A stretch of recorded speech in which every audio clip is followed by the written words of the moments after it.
Hey, this is John with New Earth Landscaping with another edition of New Earth News. And no, I'm not, my dog isn't right here. I'm actually at my house and just chilling out and getting my garden, starting to prep. And I just wanted to show you. So what my front yard looks like that faces the street. 3 years ago, Fairfax County repealed the law that you couldn't have a garden in your front yard. Before, it was only allowed to be in your rear yard or somewhere where people couldn't see it, and that was because of the HOAs and all that other stuff. You know, people, oh, let's look so pretty. But why shouldn't I be allowed to grow my own food on my own property that I'm paying taxes on? They finally repealed that law. So it started off, and I'll give you an idea of my property. So over time, I have built this up, and I have a nice front yard, but there's my garden. Half of my yard is a garden. That is 30 feet by 100 feet long. And that garden originally started right there. So that garden started where it was growing tomatoes and cucumbers and bell peppers and everything. And there's my compost bin over there that I rescued that somebody was throwing away. All these timbers are rescued. These I had to buy, the trellises. I'm probably going to build some permanent ones, but these are cucumbers and string beans now every year. And then, of course, we have our drip irrigation system that runs all the way through here, and I hook it up every year to right there.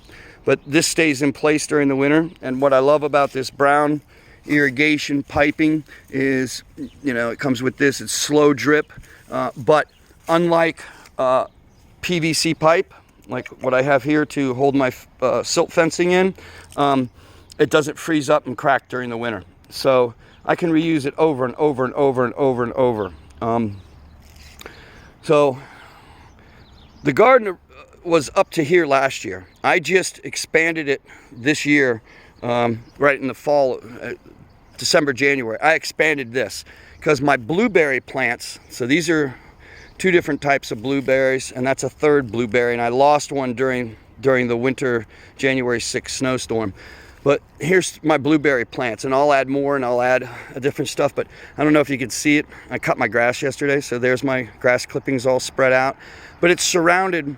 There used to be a white oak right where the apple tree is. That's an apple tree, a Fuji apple tree. And we took it down, I think it was last spring.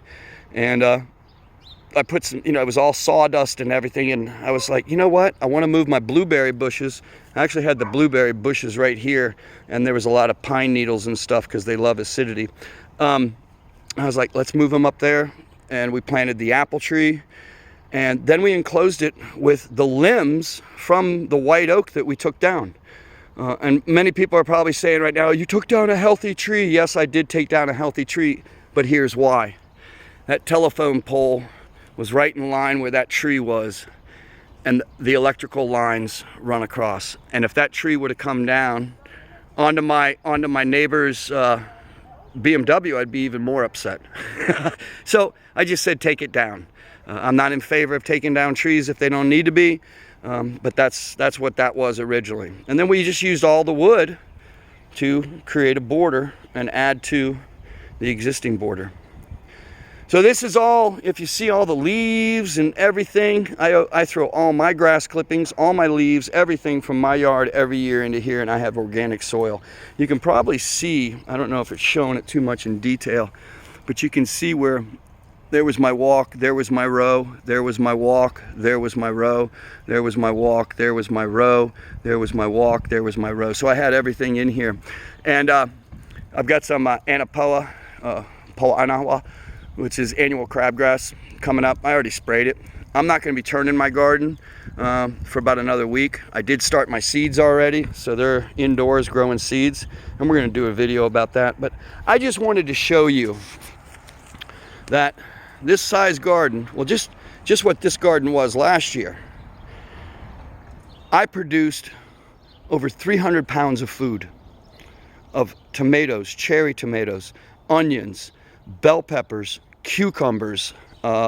We had a lot of lettuce, because in between my rows, in between the plants, I'll plant lettuce just because it's shaded and it's getting irrigated. And so I'm picking lettuce as I pick my tomatoes. And then again, all the cucumbers and all that. And here's something cool. I always leave 2 or 3, sometimes 4 onions in the ground every year. But if you look, my onions that didn't get harvested last year are already coming up. There's another baby one. So, oh, there's another one right there. I don't know if you can see it. It's right there. So my onions are coming up from last year. But as you can see, I've already sprayed the Anapoa with a vinegar, salt, and water solution, and you can see it's already killing off the chickweed, the wintercress, and you can see. So it works, but you gotta know the good mixtures. So that's it in a nutshell, ma'am. So you can grow your own food, and it doesn't cost a lot of money to get it going. The only thing I've got money in is the baskets to hold my tomatoes. So you don't have to go out and buy something fancy. You can, gardening's easy. You just got to be willing to get your hands dirty in order to enjoy good, healthy food. That's all I got. Another edition of New Earth News. See you next time.